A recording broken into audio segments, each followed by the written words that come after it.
సరే ఇప్పుడు చూస్తున్నట్టయితే పవన్ కళ్యాణ్ గారు ఇంకా చంద్రబాబు నాయుడు గారు అయితే ప్రచారం చాలా మంచిగా చేస్తున్నారు. అయితే ఈ టైంలో చిరంజీవి గారి పేరు ఇంకా రాజమౌళి గారి పేరు అయితే తీసుకొచ్చారు. అసలు ఎందుకు ఇప్పుడు వాళ్ళిద్దరి పేరు తీసుకొచ్చారు?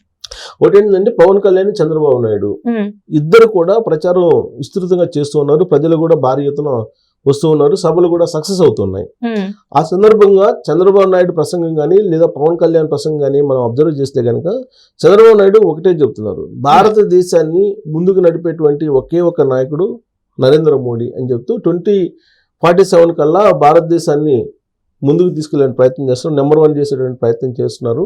దానికి మనందరూ సహకారం అందించాలి. అందుకే మేమిద్దరం కలిసాము. పవన్ కళ్యాణ్కి సినిమాల్లో సంపాదించుకోవడానికి అనేక అవకాశాలు ఉన్నాయి. కోట్ల రూపాయలు ఆదాయాన్ని కూడా వదిలిపెట్టి ఇప్పుడు ఎన్నికల్లో ప్రచారంలోకి వచ్చారు. అంటే మీరు అర్థం చేసుకోండి, రాష్ట్ర ప్రయోజనాల కోసం ఆయన కొన్ని కోట్ల రూపాయల ఆదాయాన్ని కూడా వదులుకొని ఈ ప్రచారానికి వస్తున్నారు. మీకోసం వస్తున్నారు, మీరు అర్థం చేసుకోండి. కూటమికి ఓటేయండి అని చెప్పి చెప్తున్నాడు చంద్రబాబు నాయుడు. పవన్ కళ్యాణ్ ఏం చెప్తూ ఉన్నారు, చంద్రబాబు నాయుడు 40 సంవత్సరాలకు పైగా రాజకీయాలు చేసినటువంటి ధురంధరుడు. ఆయన మీద క్లైమర్ మంచి ప్రయోగించారు అలిపిరిలో. అప్పుడు ఆయన భయపడకుండా లేచి పోదం పండి ఎవరు ఏం చేస్తారు అని చెప్పి రాష్ట్ర ప్రయోజనాల కోసం ధైర్యంగా ముందుకు నడిచినటువంటి ధురంధరుడు ఆయన. కాబట్టి చంద్రబాబు నాయుడు లాంటి అనుభవజ్ఞుడిని మనం ఉపయోగించుకోవాలి. చంద్రబాబు నాయుడు లాంటి అనుభవజ్ఞుడు ముఖ్యమంత్రిగా ఉంటే రాష్ట్రానికి ప్రయోజనం కలుగుతుంది. అందుకే ప్రభుత్వ వ్యతిరేక ఓటు చీలిపోకుండా కూటమిని ఏర్పాటు చేయడానికి ప్రయత్నం చేసాం, సక్సెస్ అయ్యింది. కాబట్టి మీరు ఓట్లు వేయండి, రాష్ట్ర ప్రయోజనాలు కాపాడండి అని చెప్పి ఆయన చెప్తున్నాడు పవన్ కళ్యాణ్. ఇదే సందర్భంలో చంద్రబాబు నాయుడు ఏం చెప్తూ ఉన్నారు, జగన్మోహన్ రెడ్డి యొక్క వైఖరి ఎలా ఉంటుంది అనేది ప్రజలకు వివరిస్తూ ఆయన ఒక అహంకారి, ఒక ఈగోయిస్టు, ఆయన ఒక సైకోలాగా వ్యవహరిస్తుంటారు అని చెప్పి చంద్రబాబు నాయుడు జగన్మోహన్ రెడ్డి యొక్క వైఖరిని ప్రజలకు తెలియజేసే ప్రయత్నం చేస్తూ ఉదాహరణ చెప్పారు. ఏం చెప్పారంటే, సినిమా టికెట్లకు సంబంధించినటువంటి ఇష్యూ వచ్చినప్పుడు సినిమా హీరోలు అందరూ కూడా, టాలీవుడ్లో ఉండేటువంటి అగ్ర హీరోలు అందరూ కూడా చిరంజీవితో సహా అందరూ జగన్మోహన్ రెడ్డి దగ్గరికి వెళ్ళారు మాట్లాడటానికి.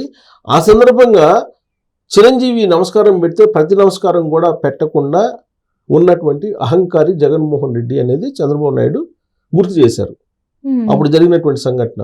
అప్పుడు ఏం చేశారు, సినిమా టికెట్లు ఆన్లైన్ చేశారు. అలాగే ఇష్టానుసారం పెంచుకోకుండా ప్రీమియం షోలు లేదంటే బెనిఫిట్ షోలు వేసి ఇష్టానుసారంగా పెంచుకోకుండా ప్లస్ రోజుకు 4 షోలు మాత్రమే వేయాలి, ఇలాంటి కండిషన్స్ పెట్టింది ఆంధ్రప్రదేశ్ ప్రభుత్వం. ఆ సందర్భంగా టాలీవుడ్ హీరోలు అందరూ కూడా జగన్మోహన్ రెడ్డి దగ్గరికి వెళ్ళారు. వెళ్ళినటువంటి వాళ్ళు ప్రభాస్ ఉన్నారు, మహేష్ ఉన్నారు, చిరంజీవి ఉన్నారు, నాగార్జున ఉన్నారు, వీళ్ళందరూ ఉన్నారు.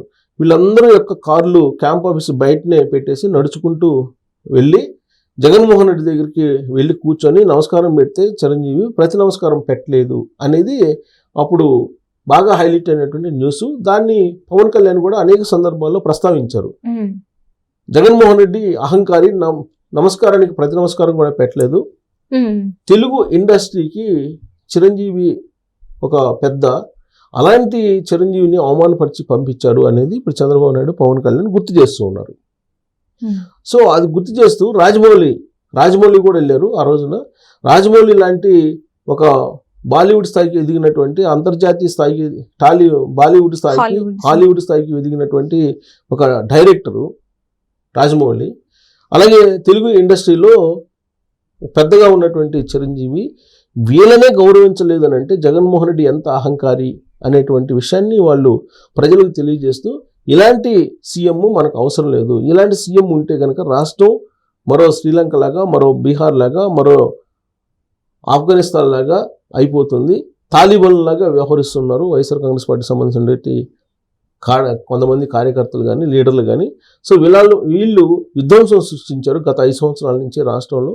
ఈ విధ్వంసం కొనసాగితే కనుక అసలు ఏమీ మిగలదు, ఇప్పటికైనా మీరు ఆలోచించండి అని చెప్పి రాజమౌళి చిరంజీవి పేరుని తీసి మాట్లాడటం జరిగింది, ఉదాహరణ చెప్పడం జరిగింది. సాధారణంగా మనం ఎన్నికల ప్రచారం అనగానే ప్రతిసారి కూడా ఏ ఎన్నికలు వచ్చినా, ఇప్పుడు 2019 ఎలక్షన్స్ వచ్చినా, 2014లో వచ్చినా, అంతకుముందు 2009లో వచ్చిన ఏ ఎలక్షన్స్ తీసుకున్నా కానీ ఎన్టీ రామారావు రాజకీయాల్లోకి వచ్చినప్పటి నుంచి, అంటే 83 ఎలక్షన్ ఫస్ట్ జరిగింది రామారావు వచ్చిన తర్వాత, అప్పటి నుంచి మనం చూసుకుంటే కనుక ప్రతి ఎలక్షన్లో కూడా సినిమా వాళ్ళు లేకుండా ఎలక్షన్ ప్రచారం జరిగేది కాదు. అబ్జర్వ్ చేస్తే డెఫినెట్గా తెలుగుదేశం పార్టీ నుంచి సినిమా వాళ్ళు వచ్చి ప్రచారం చేసేవాళ్ళు, హీరోలు కానీ హీరోయిన్లు కానీ లేదా ఔత్సాహికంగా ఉండేటువంటి సినిమా నటులు కానీ వీళ్ళు వచ్చి ప్రచారం చేసేవాళ్ళు, కొన్ని చోట్ల పోటీ చేసేవాళ్ళు. ఖచ్చితంగా సినిమా వాళ్ళు పోటీ చేసేవాళ్ళు, ప్రతి ఎన్నికల్లో కూడా సినిమా వాళ్ళు పోటీ చేసేటువంటి వాళ్ళు కనీసం ఒక 5-6 ఉండేవాళ్ళు. కానీ ఈసారి ఆంధ్రప్రదేశ్లో జరుగుతున్నటువంటి ఎన్నికలు కానీ లేదా తెలంగాణ జరుగుతున్నటువంటి ఎన్నికల్లో కానీ తెలుగు సినిమా ఇండస్ట్రీ లేదా సినిమా ఇండస్ట్రీకి సంబంధించినటువంటి ప్రాధాన్యం కానీ తెలుగు ఇండస్ట్రీకి సంబంధించినటువంటి ప్రాముఖ్యత కానీ ఎక్కడ కూడా కనిపించట్లేదు. అభ్యర్థులుగా కూడా ఎవరు లేరు. ప్లస్ ప్రచారంలో కూడా ఇంతకుముందు స్టార్ క్యాంపెయినర్ లిస్టులో కనీసం కొంతమందిని జోడించేవాళ్ళు. నేను 2009లో అయితే మెగా హీరోలందరూ కూడా ప్రజారాజ్యం తరపు నుంచి ఒక రైల్లో వెళ్ళి ప్రచారం చేశారు 2009లో. అదే తరహాలో తెలుగుదేశం పార్టీ తరపు నుంచి జూనియర్ ఎన్టీఆర్ వీళ్ళందరూ కూడా ప్రచారం చేశారు 2009 ఎన్నికల్లో. తర్వాత తెలుగుదేశం పార్టీకి అనుకూలంగా ఉండే హీరోలు కూడా కొంతమంది ప్రచారం చేశారు. 2014లో కూడా తెలుగు ఇండస్ట్రీకి సంబంధించినట్టు కొంతమంది హీరోలు, రాజశేఖర్, జీవిత లాంటి వాళ్ళు వీళ్ళందరూ కూడా కనిపించేవాళ్ళు, మోహన్ బాబు లాంటి వాళ్ళు ప్రచారం చేశారు. కానీ ఈ ఎన్నికల్లో పోటీలో లేకపోగా అసలు స్టార్ క్యాంపెయిన్లో ప్రచారంలో కూడా ఎవరు లేరు. విచిత్రంగా ప్రచారం కూడా లేరు. ఈసారికి ఎక్కడ కూడా కనిపించట్లేదు ప్రచారంలో. ఏ పార్టీ కూడా వాళ్ళని తీసుకొచ్చి ప్రచారం చేయించడానికి ప్రయత్నం కూడా చేయట్లేదు. ఇంతకుముందు ఏంటంటే ఏదో వాళ్ళకి ఏదో ప్యాకేజీలు ఇచ్చి తీసుకొచ్చి ప్రచారం చేపిస్తున్నారు అనేది కొంత పేరుంది. ఎందుకంటే క్రౌడ్ పూలింగ్ కోసం, సినిమా గ్లామర్ ఉంటే క్రౌడ్ పూలింగ్ అవుతుంది అనేటువంటి ఉద్దేశంతో తీసుకొచ్చేవాళ్ళు. కానీ ఈసారి అలాంటిది ఏమీ లేదు. సో కానీ ఇప్పుడు ప్రచారంలో మాత్రం వాళ్ళ పేర్లు వినపడుతున్నాయి. ఫిజికల్గా వాళ్ళు కనిపించకపోయినప్పటికీ కూడా ప్రచారంలో మాత్రం వినిపిస్తున్నాయి. ఎవరు ప్రచారంలో వినిపిస్తున్నాయి? తెలుగుదేశం పార్టీకి సంబంధించినటువంటి వాళ్ళ క్యాంపెయిన్లో వినిపిస్తున్నాయి. చిరంజీవి, రాజమౌళి ఇలాంటి వాళ్ళ పేర్లని చంద్రబాబు నాయుడు తీసుకొస్తున్నారు. అలాగే పవన్ కళ్యాణ్ కూడా అనేక సందర్భాల్లో ఆయన స్పీచ్లో కూడా మనం గమనిస్తే కనుక ఆయన జూనియర్ ఎన్టీఆర్ పేరు తీస్తున్నారు, అలాగే అల్లు అర్జున్ పేరు తీసుకొస్తున్నారు, రామ్ చరణ్ పేరు తీసుకొస్తున్నారు, ప్రభాస్ పేరు తీసుకొస్తున్నారు, మహేష్ బాబు పేరు తీసుకొస్తున్నారు. వీళ్ళందరి పేర్లు తీసుకొస్తున్నారు ఆయన. వీళ్ళందరి పేర్లు తీసుకొచ్చి వాళ్ళ యొక్క గొప్పతనాన్ని ప్రస్తావిస్తూ వాళ్ళ ఫ్యాన్స్ని అట్రాక్ట్ చేసేటువంటి ప్రయత్నం కూడా చేస్తున్నారు. పవన్ కళ్యాణ్ చేస్తున్నారు. పవన్ కళ్యాణ్ ఫ్యాన్స్ ఉన్నారు. అయినప్పటికీ కూడా సినిమా ఇండస్ట్రీలో ఉండేటువంటి వాళ్ళందరూ పేర్లు పైకి తీసుకొచ్చి వాళ్ళందరి పేర్లు ప్రస్తావించి వాళ్ళ యొక్క ఫ్యాన్స్ని తమ వైపు తిప్పుకునేటువంటి ప్రయత్నం చేస్తున్నాడు పవన్ కళ్యాణ్. ఇప్పుడు తాజాగా చంద్రబాబు నాయుడు జగన్మోహన్ రెడ్డికి సంబంధించినటువంటి మనస్తత్వాన్ని తెలియజేసేటువంటి ప్రయత్నం చేస్తూ చిరంజీవి అలాగే రాజమౌళి పేర్లని ప్రస్తావించారు. ఎందుకంటే వాళ్ళు సినిమా ఇండస్ట్రీకి కొంత డైరెక్టర్లలో ఇప్పుడు రాజమౌళి పేరు తెలియనటువంటి వాళ్ళు ఉండరు.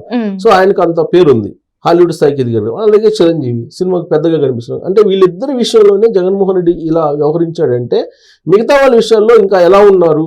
తెలుగు సినిమా ఇండస్ట్రీకి కంప్లీట్ గా దూరంగా ఉన్నాడు ఆయన. తెలుగు సినిమా ఇండస్ట్రీ డెవలప్మెంట్ కోసం ఆయన ఏమీ ప్రయత్నం చేయట్లేదు. కాబట్టి ఇది చెప్తూ ఆయన యొక్క మనస్తత్వాన్ని, ఎదుటి వాళ్ళని గౌరవించడం కూడా అతనికి నచ్చదు, అహంకారి, అతను ఒక డిక్టేటర్ అని చెప్పేటువంటి ప్రయత్నం చంద్రబాబు నాయుడు చేస్తూ ఈ సినిమా వాళ్ళ పేర్లను ఉటంకించారు. సో కాబట్టి ఈ ఎన్నికల్లో సినిమా వాళ్ళు డైరెక్ట్గా లేకపోయినప్పటికీ వాళ్ళ పేర్లు ప్రస్తావిస్తూ సో దాని ద్వారా కొంత పబ్లిక్ని, అక్కడికి వచ్చే పబ్లిక్ని అట్రాక్ట్ చేసే ప్రయత్నం మాత్రం చేస్తున్నట్టు మనకి ఈ ఎన్నికల్లో కనిపిస్తుంది. Right sir, right. Thank you so much sir. Thank you.